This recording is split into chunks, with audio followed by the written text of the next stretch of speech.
السلام علیکم فرینڈز، امید کرتا ہوں سب لوگ خیریت سے ہوں گے۔ میں ہوں ملک شہزاد اور آپ دیکھ رہے ہیں میرا چینل سیرت نبوی صلی اللہ علیہ وآلہ وسلم۔ فرینڈز، اس ویڈیو میں ہم آپ کو بتائیں گے کہ حضرت محمد صلی اللہ علیہ وآلہ وسلم کی جو نبوت کی برکت کا جو ظہور ہوا وہ کب ہوا، کیسے ہوا۔ جب آپ صلی اللہ علیہ وسلم کی نبوت کا ظہور ہوا تو آپ کے حالات کیسے تھے، اس ویڈیو میں ہم آپ کو تفصیل سے بتائیں گے۔ مزید آپ کو یہ بھی بتائیں گے کہ حضرت محمد صلی اللہ علیہ وآلہ وسلم کب پیدا ہوئے، کہاں پیدا ہوئے۔ اس ویڈیو میں ہم آپ سے تفصیل سے گفتگو کریں گے۔ تو چلیے ویڈیو کی طرف چلتے ہیں۔ ویڈیو کی طرف بڑھنے سے پہلے ایک چھوٹی سی ریکویسٹ ہے آپ سے،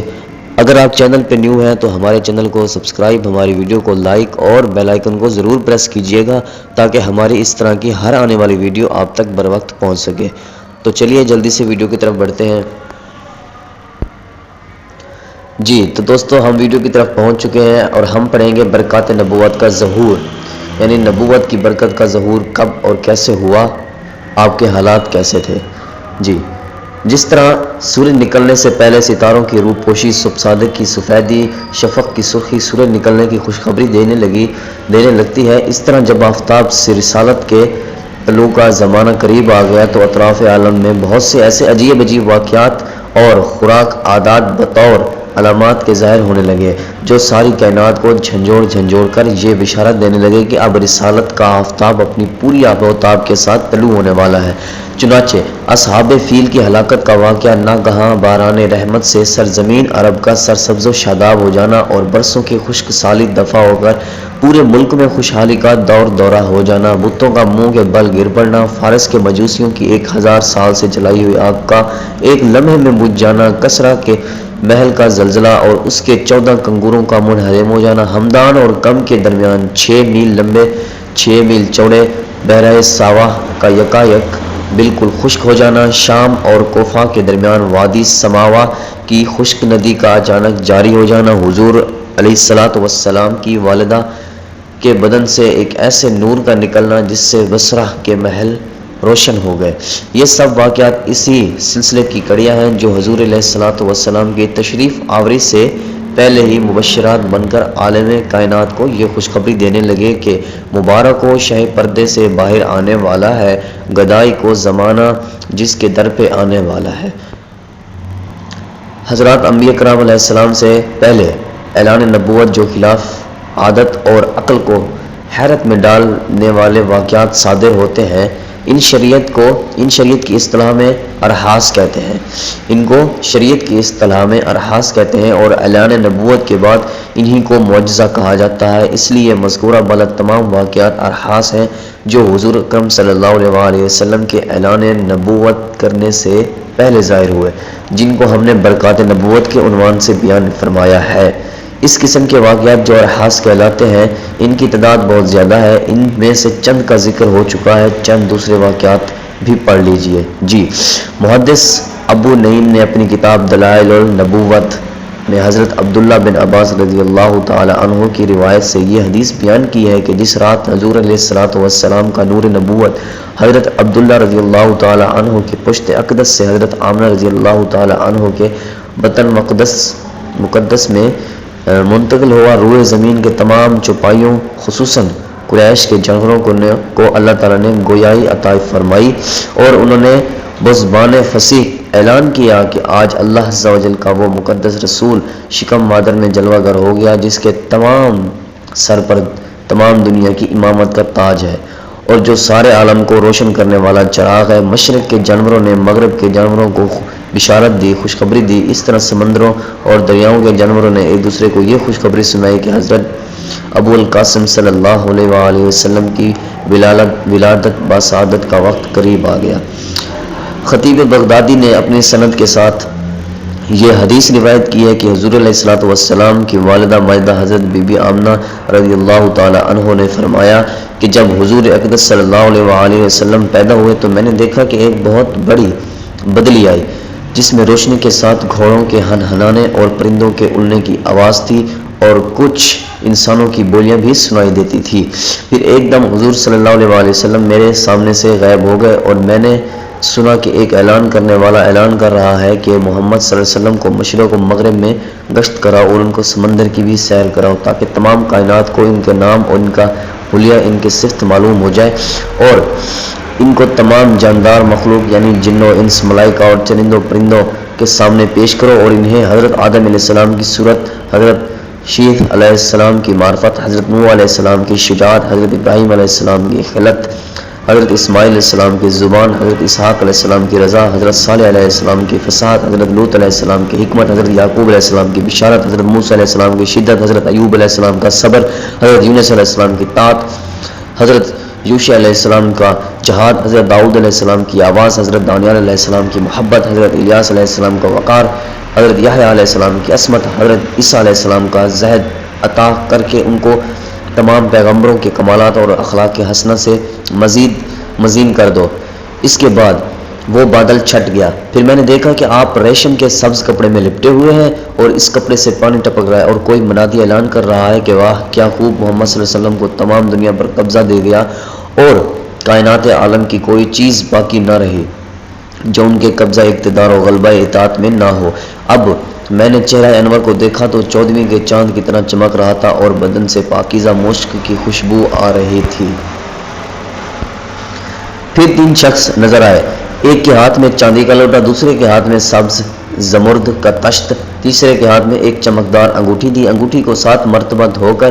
اس نے حضور علیہ السلام کے دونوں شانوں کے درمیان مہر نبوت لگا دی، پھر حضور علیہ السلام کو ریشمی کپڑے میں لپیٹ کر اٹھایا اور ایک لمحے کے بعد مجھے سپرد کر دیا۔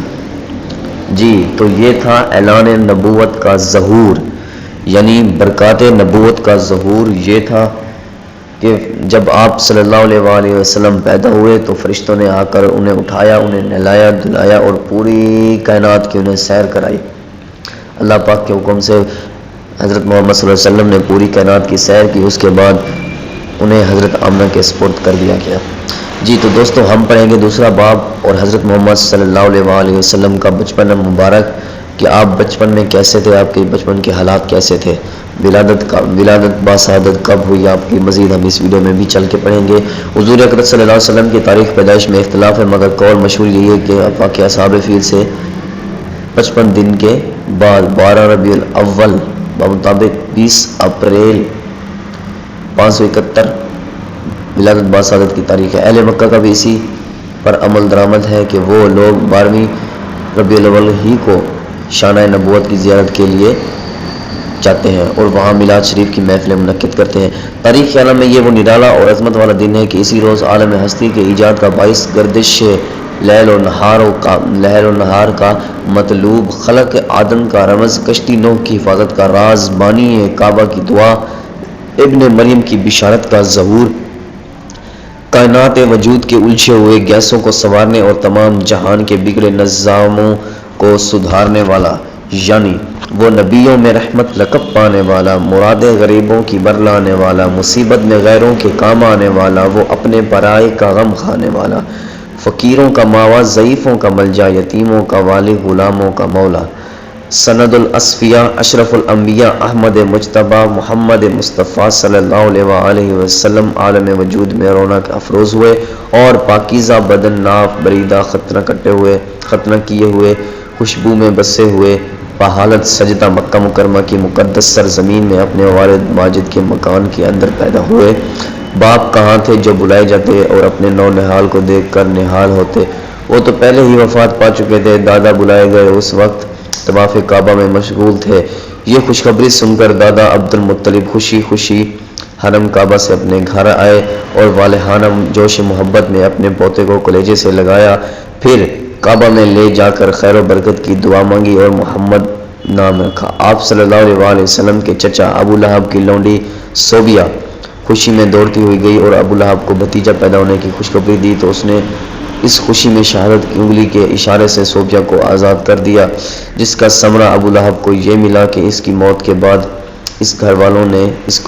کو خواب میں دیکھا اور حال پوچھا تو اس نے اپنی انگلی اٹھا کر یہ کہا کہ تم لوگوں سے جدا ہونے کے بعد مجھے کچھ کھانے پینے کو نہیں ملا بجز اس کے کہ صوبیہ کو آزاد کرنے کے سبب سے اس کی انگلی کے ذریعے پانی پلا دیا جاتا ہوں۔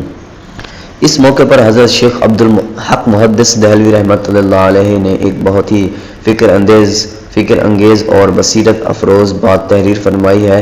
جو اہل محبت کے لیے نہایت ہی لذت بخش ہے۔ وہ لکھتے ہیں کہ اس جگہ میلاد کرنے والوں کے لیے ایک سند ہے کہ یہ حضرت صلی اللہ علیہ وآلہ وسلم کی شب ولادت میں خوشی مناتے ہیں اور اپنا مال خرچ کرتے ہیں۔ مطلب یہ کہ جب ابو لہب کو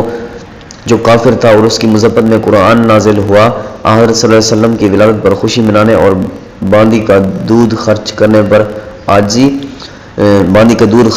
پر جزا دی گئی، تو اس مسلمان کا کیا حال ہوگا جو حضرت صلی اللہ علیہ وآلہ وسلم کی محبت میں سرشار ہو کر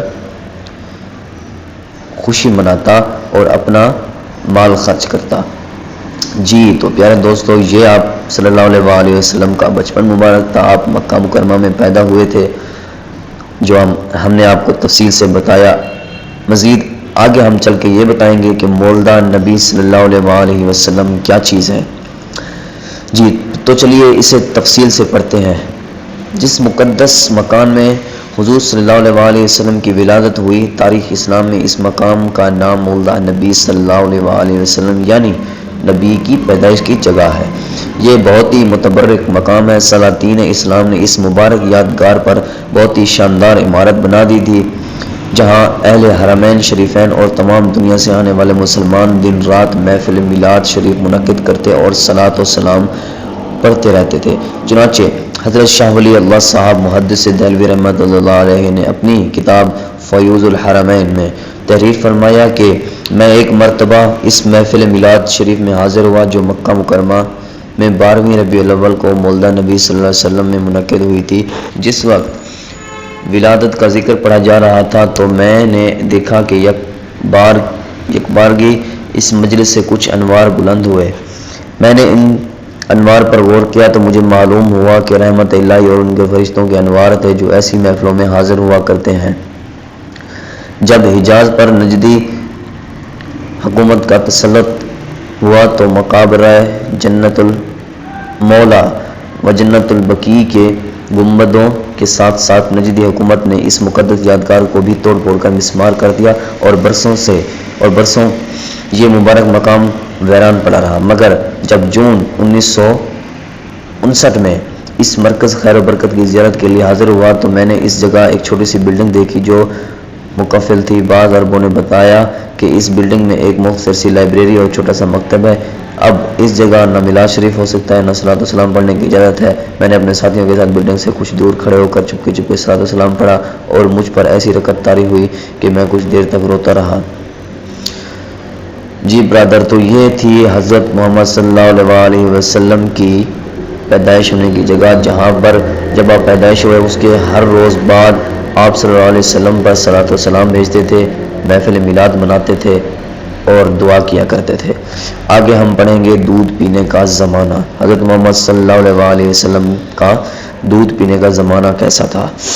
سب سے پہلے حضور صلی اللہ علیہ وسلم نے ابو لہب کی لونڈی حضرت صوبیہ کا دودھ نوش فرمایا، پھر اپنی والدہ ماجدہ حضرت آمنہ کے دودھ سے سیراب ہوتے رہے۔ پھر حضرت حلیمہ سعدیہ رضی اللہ تعالیٰ عنہ آپ کو اپنے ساتھ لے گئی اور اپنے قبیلہ میں رکھ کر آپ کو دودھ پلاتی رہیں اور انہیں کے پاس آپ صلی اللہ علیہ وسلم کے دودھ پینے کا زمانہ گزرا۔ شرفا عرب کی عادات تھی کہ وہ اپنے بچوں کو دودھ پلانے کے لیے گرد و نواح دیہاتوں میں بھیج دیتے تھے۔ دیہات کے صاف ستھری آب و ہوا میں بچوں کی تندرستی اور جسمانی صحت بھی اچھی ہو جاتی تھی اور خالص اور فصیح عربی زبان بھی سیکھ جاتے تھے، کیونکہ شہر کی زبان باہر کے آدمیوں کے لیے میل جول سے خالص اور فصیح و بلیغ زبان نہیں رہا کرتی۔ اس لیے حضرت آمنہ کا بیان ہے کہ میں بنی سعد کی عورتوں کے ہمراہ دودھ پینے والے بچوں کی تلاش میں مکہ کو چلی۔ اس سال عرب میں بہت سخت کال پڑا ہوا تھا۔ میری گود میں ایک بچہ تھا، مگر فکر و فاقہ کی وجہ سے میری چھاتیوں میں اتنا دودھ نہ تھا جو اس کو کافی ہو سکے۔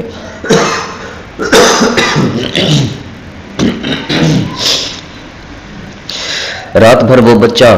بھوک سے تڑپتا اور روتا بلبلاتا رہا اور ہم اس کی دلجوئی اور دلداری کے لیے تمام رات بیٹھ کر گزارتے تھے۔ ایک اونٹنی بھی ہمارے پاس تھی، مگر اس کے بھی دودھ نہ تھا۔ مکہ مکرمہ کے سفر میں جس خچر پر سوار تھی وہ بھی اس قدر لاغر تھا کہ قافلے والوں کے ساتھ نہ چل سکتا تھا۔ میرے ہمراہ بھی اس سے تنگ آ چکے تھے۔ بڑی بڑی مشکلوں سے یہ سفر طے ہوا۔ جب یہ قافلہ مکہ مکرمہ پہنچا تو جو عورت رسول اللہ صلی اللہ علیہ وسلم کو دیکھتی اور یہ سنتی کہ یتیم ہیں تو کوئی عورت آپ کو لینے کے لیے تیار نہیں ہوتی تھی، کیونکہ بچے کے یتیم ہونے کے سبب سے زیادہ انعام و اکرام ملنے کی امید نہیں تھی۔ ادھر حضرت حلیمہ سعدیہ رضی اللہ تعالی عنہ کی قسمت کا ستارہ سوریا سے زیادہ بلند اور چاند سے زیادہ روشن تھا۔ ان کے دودھ کی کمی ان کے لیے رحمت کی زیادتی کا باعث بن گئی، کیونکہ دودھ کم دیکھ کر کسی نے ان کو اپنا بچہ دینا گوارا نہ کیا۔ حضرت حلیمہ سعدیہ رضی اللہ تعالی عنہ نے اپنے شوہر حارث بن عبد العزا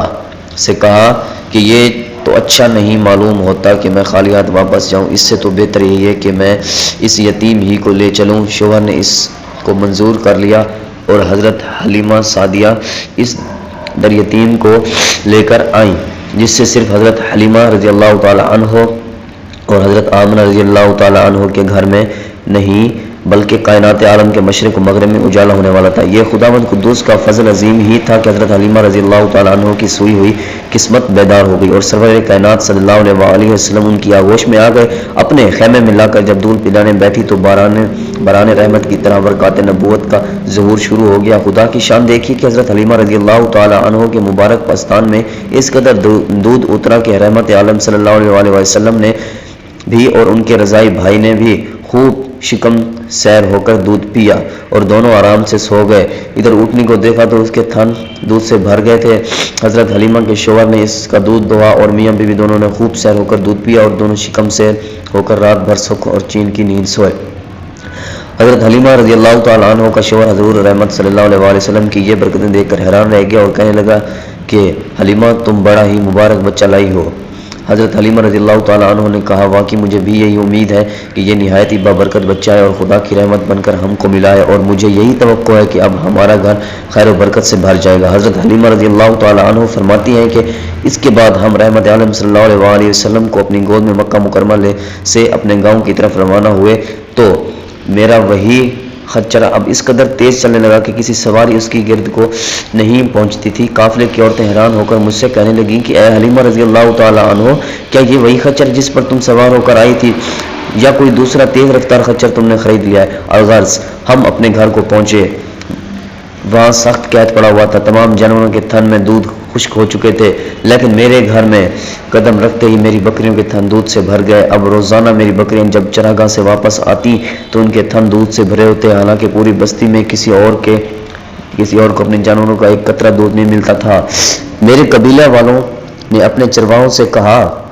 کہ تم لوگ بھی اپنی جانوروں کو اسی جگہ چراؤ جہاں حلیمہ رضی اللہ تعالیٰ عنہ کے جانور چرتے ہیں۔ چنانچہ سب لوگ اسی چراگاہ میں اپنے مویشی چرانے لگے جہاں میری بکریاں چرتی تھیں، مگر یہاں تو چراگاہ اور جنگل کا کوئی عمل دخل نہیں تھا۔ یہ تو رحمت عالم کے برکات نبوت کا فیض تھا جس کو میں